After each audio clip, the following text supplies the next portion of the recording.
ketiga, kita akan menjelaskan Pancasila sebagai sistem etika.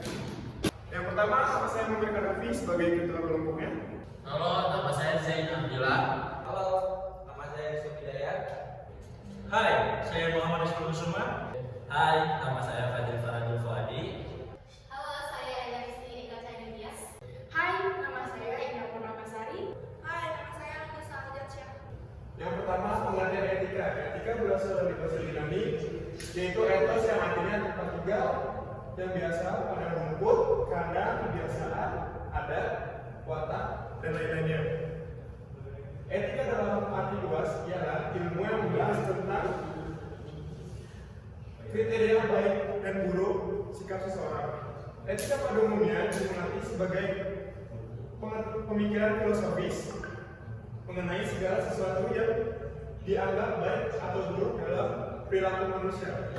Keseluruhan perilaku manusia dengan norma dan prinsip-prinsip yang mengaturnya itu kerap kali disebut moralitas atau etika. Yang kedua adalah aliran-aliran etika. Ada beberapa aliran etika yang dikenal dalam bidang filsafat, meliputi etika keutamaan, teleologis, dan deontologis. Etika keutamaan atau etika kebijakan adalah teori yang mempelajari keutamaan atau virtue. Artinya mempelajari tentang perbuatan manusia itu baik atau buruk. Etika keutamaan ialah baik hati, belas kasih, terus terang, bersahabat, murah hati, percaya diri, berani, santun, dan lain-lain. Etika teleologis adalah teori yang menyatakan bahwa hasil dari tindakan moral menentukan nilai tindakan atau kebenaran dan dilawankan dengan kewajiban. Etika deontologis adalah teori etis yang bersangkutan dengan kewajiban moral sebagai hal yang benar dan bukannya membicarakan tujuan atau akibat. Etika Pancasila. Etika Pancasila adalah cabang filsafat yang dijabarkan dari sila-sila Pancasila untuk mengatur perilaku kehidupan bermasyarakat, berbangsa, bernegara di Indonesia. Oleh karena itu, dalam etika Pancasila terkandung nilai-nilai ketuhanan, kemanusiaan, persatuan, kerakyatan, dan keadilan. Sila ketuhanan mengandung dimensi moral berupa nilai spiritualitas yang mendekatkan diri kepada Sang Pencipta. Sila kemanusiaan mengandung dimensi humanus, artinya menjadikan manusia lebih manusiawi, yaitu upaya meningkatkan kualitas kemanusiaan, pergaulan antar sesama.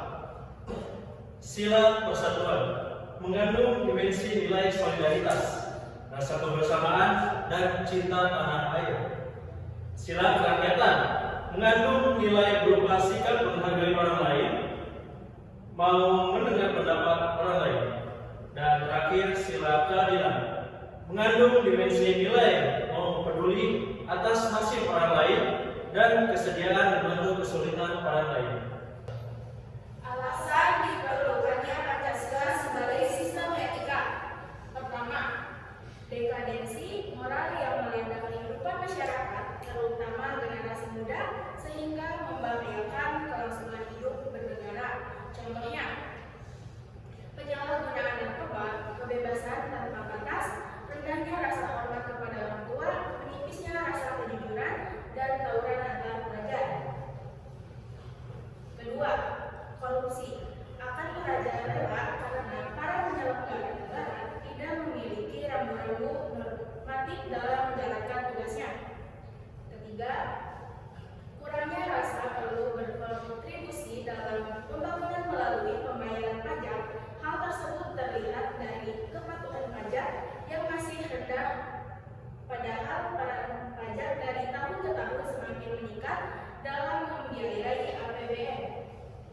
Keempat, pelanggaran hak asasi manusia dalam kehidupan bernegara di Indonesia ditandai dengan lemahnya penghargaan seseorang terhadap hak pihak lain. Contohnya seperti penganiayaan terhadap pembantu rumah tangga, penelantaran anak-anak yatim oleh pihak-pihak yang seharusnya melindungi, kekerasan dalam rumah tangga, dan lain-lain. Yang kelima, kerusakan lingkungan yang berdampak terhadap